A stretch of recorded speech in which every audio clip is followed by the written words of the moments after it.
என்ன பாக்குறீங்க? நீங்க செஞ்ச துரோகத்துக்கு வாழ்க்கை முழுக்க இப்படியே அவமானப்பட்டுக்கிட்டே இருக்க போறீங்க. என்ன அருணாச்சலம் பாக்குற? உனக்கும் உன் குடும்பத்துக்கும் நான் செஞ்ச உதவிக்கு நீ பண்ற கைமாறா இது? இந்த குடும்பத்தோட சாமின்னு நீ சொல்லுவல, அந்த சாமியவே ஜெயிலுக்கு அனுப்புறதுதான் நீ எனக்கு கொடுக்கற மரியாதையா? உன் பசங்க பேச்ச கேட்டு நீ என்ன பகச்சுக்கிட்டல. இனிமே நான் யாருங்கிறத நீ பாப்ப. ஒவ்வொரு நாளும் ஒவ்வொரு நொடியும் நீ பண்ணது தப்புன்னு நினைச்சு நினைச்சு நீ சாக போற. கூட பிறந்த பொறுப்புன்னு இது நாள் வரைக்கும் உன்னை பாவம் பார்த்துட்டு இருந்த. நல்லா தெரிஞ்சிருச்சு உன்னை பத்தியும் உன் குடும்பத்தை பத்தியும். இனிமே நான் யாருங்கிறத உனக்கு காமிக்கிறேன்.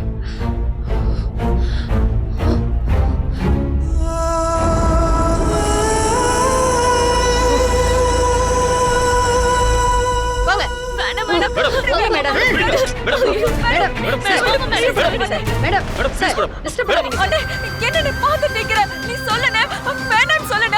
அண்ணே அண்ணே நம்ம அக்கா அண்ணே, ஏனே அமைதியா இருக்க? அண்ணே எதுவா இருந்தாலும் பேசி தீர்த்துக்கலாம் அண்ணே. அண்ணே ப்ளீஸ் அண்ணே சொல்லுங்க அண்ணே. அண்ணே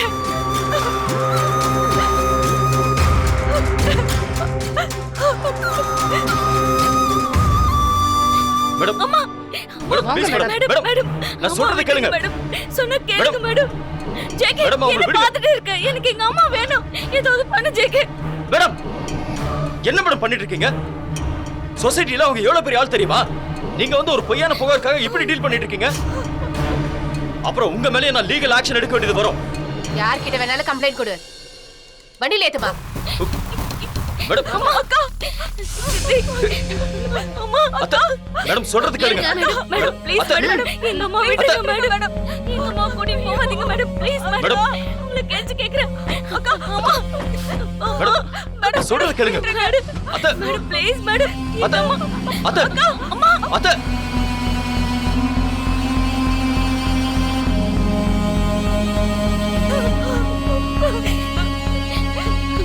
ஜெகே எனக்கு அம்மா வேணும் ஜெகே. ஏதாவது பண்ணு ஜெகே. ரம்யா நீ கவலைப்படாத ரம்யா. அவங்களை எப்படி வெளியில கொண்டு வரணும்னு எனக்கு நல்லா தெரியும்.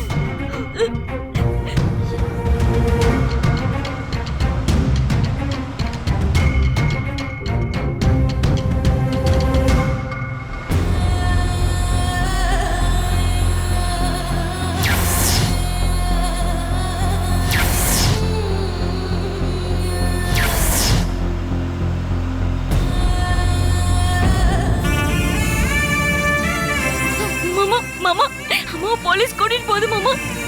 அம்மா மேல கேஸ் போட வேணும்னு சொல்லுங்க மாமா. ப்ளீஸ் மாமா. அம்மா பாவம் மாமா. அம்மா விட சொல்லுங்க மாமா. ப்ளீஸ் மாமா. ப்ளீஸ் மாமா. அட என்னல இதெல்லாம்?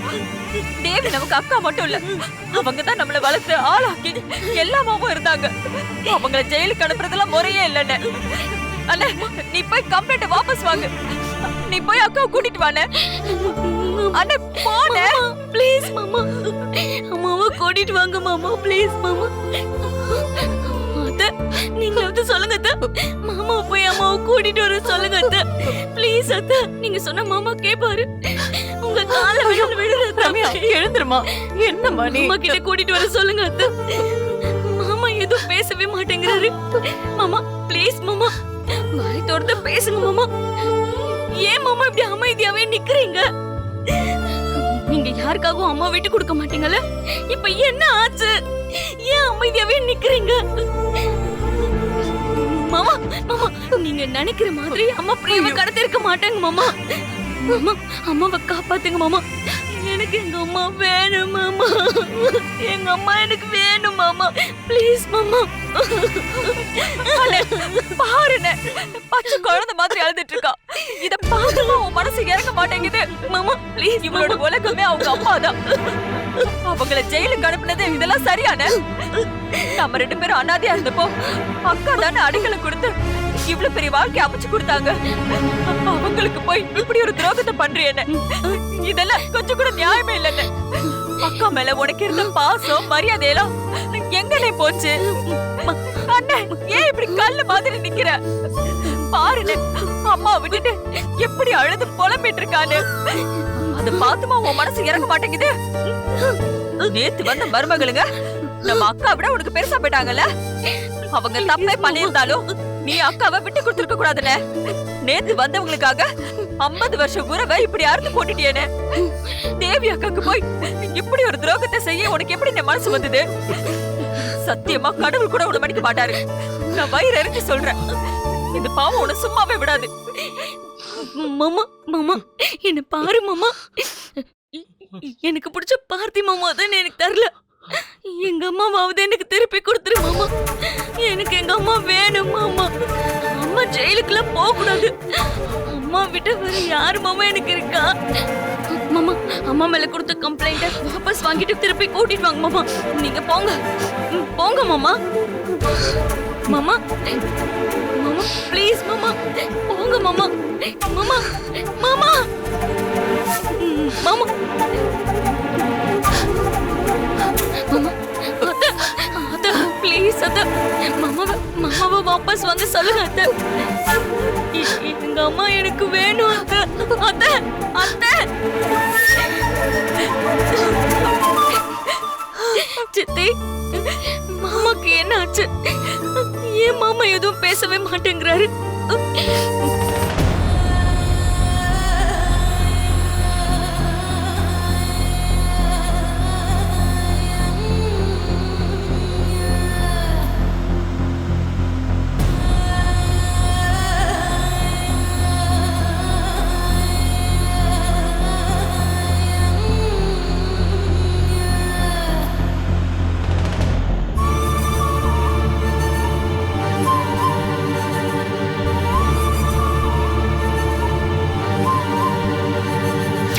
ரம்யாவை பார்த்திபனுக்கு கல்யாணம் பண்ணி வைக்கணுங்கிறதுக்காக எனக்கு பணம் கொடுத்து தேவி மேடம் தான் பிரியாவை கடத்த சொன்னாங்க.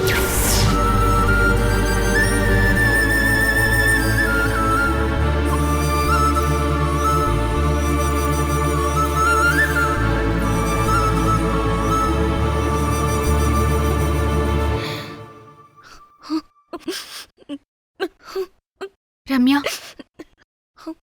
ப்ளீஸ் பிரியா, நீயாச்சும் நான் சொல்றத கேளு. பார்த்தி மாமாவை நான் நேசிச்சது உண்மைதான். அதனாலதான் அம்மா எனக்கும் பார்த்தி மாமாக்கும் கல்யாணம் பண்ண முடிவு பண்ணாங்க. அது தவிர வேற எந்த தப்பும் நடக்கல பிரியா. உன்னை கடத்தி கல்யாணத்தை நடத்தணும்னு சொல்லிட்டு அவங்க கண்டிப்பா நினைச்சிருக்க மாட்டாங்க.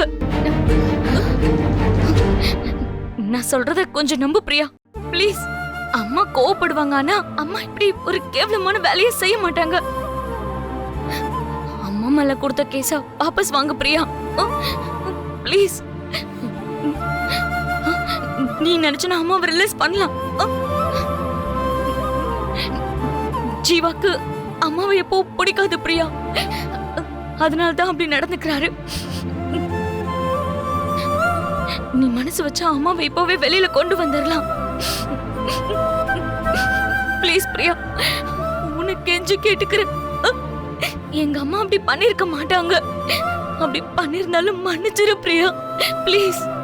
அத மனசுல வச்சுட்டு பழி வாங்கிடாத. அம்மா தான் எனக்கு எல்லாமே. பிறந்ததுல இருந்து அவங்கள விட்டு ஒரு நாளும் நான் பிரிஞ்சதே இல்ல. இதனால தாங்கிக்கவே முடியல பிரியா. என் மேல ஏதாச்சும் கோவம் இருந்துச்சுன்னா என்ன திட்டு ஆடி என்ன வேணாலும் பண்ணு. ஆனா அம்மாவை மட்டும் தண்டிச்சிடாத பிரியா. அவங்க எந்த பாவமும் அறியாதவங்க. பார்த்தி மாமாவை நான் நேசிச்சங்கிற ஒரே காரணத்துக்காக தான் அவங்க அவரோட எனக்கு கல்யாணம் பண்ணி வைக்கணும்னு நினைச்சாங்க. அதை தவிர வேற எந்த ஒரு கெட்டனமும் உங்களுக்கு கிடையாது. நான் சொல்றத கொஞ்சம் நம்பு பிரியா ப்ளீஸ். அழாத ரம்யா. இந்த விஷயத்துல நான் உனக்கு ஹெல்ப் பண்ணணும் தான் நினைக்கிறேன். ஆனா ஜீவாவோட கோவமும் நியாயமானது தானே. உங்களுக்காக வேணும்னா ஒரு தடவை நான் ஜீவா கிட்ட பேசி பாக்குறேன். அவரை சம்மதிச்சாருன்னா கண்டிப்பா இந்த கேஸ வாபஸ் வாங்கிடுறேன். உங்க அம்மாவை தண்டிக்கிறது என்னோட நோக்கம் இல்ல. உங்க அம்மா மனசு மாறணுங்கிறது தான் எங்க எல்லாரோட நோக்கமும். அவங்க இனிமேலாவது நல்லபடியா எல்லார்கிட்டயும் நடந்துக்கணும்னு தான் நான் நினைக்கிறேன். ப்ளீஸ் நீ அழாத. ஜீவா கிட்ட இத பத்தி நான் பேசுறேன். ஆனா எனக்கு கொஞ்சம் டைம் கொடு. உன்னை நம்பிதான் நான் இப்ப போறேன் பிரியா. எங்க அம்மாவை ஜெயிலுக்கு போவிட மாட்டேன்னு எனக்கு தெரியும். இந்த வீட்ல மகாராணி மாதிரி வாழ்ந்தவங்க எங்க அம்மா. அவங்கள ஜெயிலுக்கு அனுப்புனா அவங்களால தாங்கிக்கவே முடியாது பிரியா. நேரம் கடத்தாம ஜீவா கிட்ட சீக்கிரமா பேசிட்டு ஒரு நல்ல முடிவா சொல்லு. சரி ரம்யா, நீ போ, நான் பாத்துக்கிறேன்.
ஜீவா, கோவமா இருக்கீங்களா?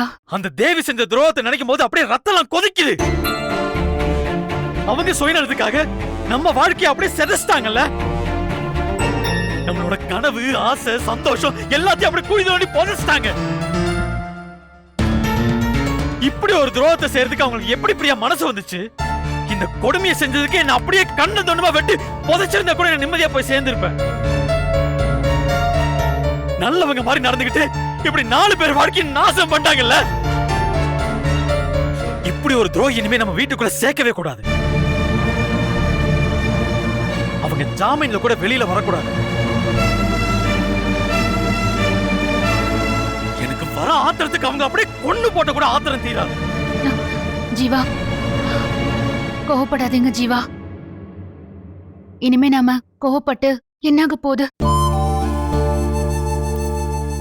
அதான் எல்லாம் நடந்து முடிஞ்சு போச்சே. இனி அத பத்தி பேசுறதுக்கு என்ன இருக்கு ஜீவா?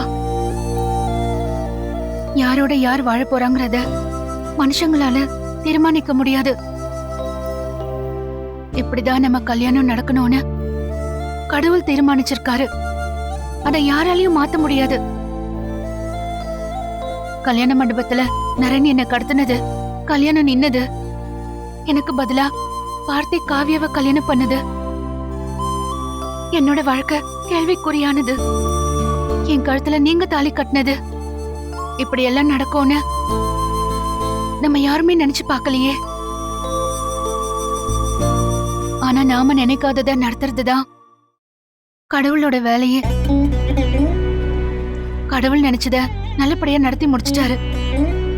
தெளிஞ்ச நீரோடையா இருந்த நம்ம வாழ்க்கையில ஒரு கல்ல போட்டு கலங்கம் பண்ணிட்டாரு. அந்த பாதிப்புல இருந்து இப்பதான் நம்ம எல்லாரும் கொஞ்சம் கொஞ்சமா மாறிட்டு வரோம். இப்ப போய் தேவையில்லாம பழசெல்லாம் நினைச்சு வருத்தப்பட்டு இருக்கிறதுல எந்த பிரயோஜனமும் இல்ல. நாளைக்கு நாம எப்படி வாழ போறோங்கிறத பத்தி யோசிக்கலாம் ஜீவா. கடவுள் நமக்கு நல்லதுதான் பண்ணிருக்காரு.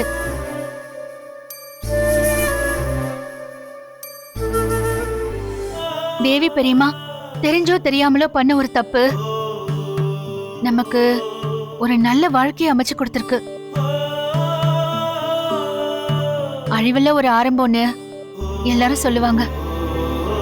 நம்மளோட வாழ்க்கையிலயும் அதுதான் நடந்திருக்கு. அந்த கல்யாணத்தை தேவி பெரியம்மா நிறுத்தலைனா எனக்கு உங்களை மாதிரி ஒருத்தர் புருஷனா கிடைச்சிருக்க மாட்டாரு. இப்படி ஒருத்தர் தான் என் புருஷனா வரணும்னு கடவுள் முடிவு பண்ணிருக்காரு. நான் என்ன சொல்ல வரேன்னு உங்களுக்கு புரியல. மேட் ஃபார் ஈச் அதர்னு சொல்லுவாங்கல்ல, அந்த மாதிரி இப்படி அன்பா பாசமா என்ன பாத்துக்கிற ஒருத்தரை கடவுள் எனக்கு கொடுத்திருக்காரு. அதுக்காக தேவி பெரியம்மா மூலமா இப்படி ஒரு விஷயத்த பண்ண வச்சிருக்காரு. அவங்க பண்ணது மன்னிக்க முடியாத தப்புதான். அதுல என்ன மாற்று கருத்தும் கிடையாது. ஆனா நல்லா யோசிச்சு பாருங்க, அவங்க பண்ண துரோகத்தால நமக்கு நல்லது தானே நடந்திருக்கு. இன்னைக்கு நாம எல்லாரும் சந்தோஷமா நல்லா வாழ்ந்துட்டு தானே இருக்கோம். அதுக்கு காரணம் அவங்க தானே. ஒருத்தவங்களை தண்டிக்கிறதுக்கு முன்னாடி அவங்க ஏதாவது ஒரு நல்லது பண்ணிருந்தாங்கன்னா அவங்கள தண்டிக்காம மன்னிக்கலான்னு மனு தர்மம் சொல்லுது. அப்படி பார்க்க போனா தேவி பெரியம்மா தப்பு பண்ணாலும் நமக்கு ஒரு நல்ல வாழ்க்கையை கொடுத்ததுக்காக இந்த விஷயத்துல நாம அவங்கள மன்னிக்கலாம்ல.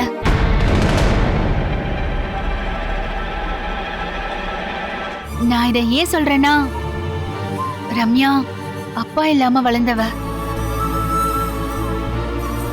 அவளோட உலகமே அவங்க அம்மாதான். அப்படிப்பட்டவங்கள நாம இன்னைக்கு ஜெயிலுக்கு அனுப்பிட்டோம். அதனால இப்போ ரம்யா யாருமே இல்லாம தனியா நிக்கிறா. அவங்க அம்மா பண்ண தப்புக்கு அவ மன்னிப்பு கேக்குறா. தேவி பெரியம்மாவால நம்ம வாழ்க்கை வீணா போயிருந்தா நம்ம கோபப்படுறதுல ஒரு நியாயம் இருக்கு. எனக்கு தெரிஞ்சு இதை விட ஒரு நல்ல வாழ்க்கைய நாமளே தேடி இருந்தா கூட நமக்கு கிடைக்காது. முடிஞ்சதை நினைச்சு வேதனைப்படுறதுக்கு நடக்க போறத நினைச்சு சந்தோஷப்படலாம். நமக்கு கடவுள் கொடுத்த வாழ்க்கையை ஏத்துக்கிட்டு எல்லாரும் முன்னாடியும் சிறப்பா சந்தோஷமா வாழ்ந்து காட்டுவோம் ஜீவா. இல்ல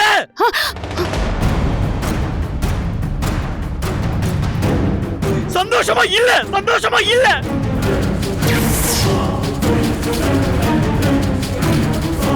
நான் சந்தோஷமா வாழல பிரியா, சந்தோஷமா வாழல. நீங்க சொல்ற மாதிரி என்னால சந்தோஷமா வாழ முடியாது.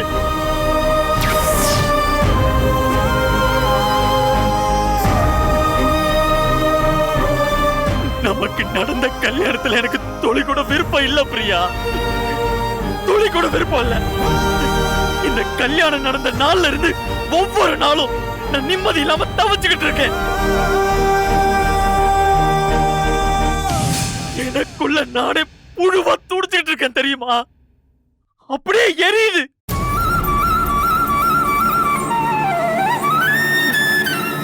இந்த குடும்பத்தோட கௌரவத்துக்காக, நம்ம பெத்தவங்க மனசு கஷ்டப்படக்கூடாதுன்ற ஒரே காரணத்துக்காக இந்த பிடிக்காத வாழ்க்கைய பிடிச்ச மாதிரி வாழ்ந்துகிட்டு இருக்கேன். பொய்யா நடிச்சுக்கிட்டு இருக்கேன் பிரியா.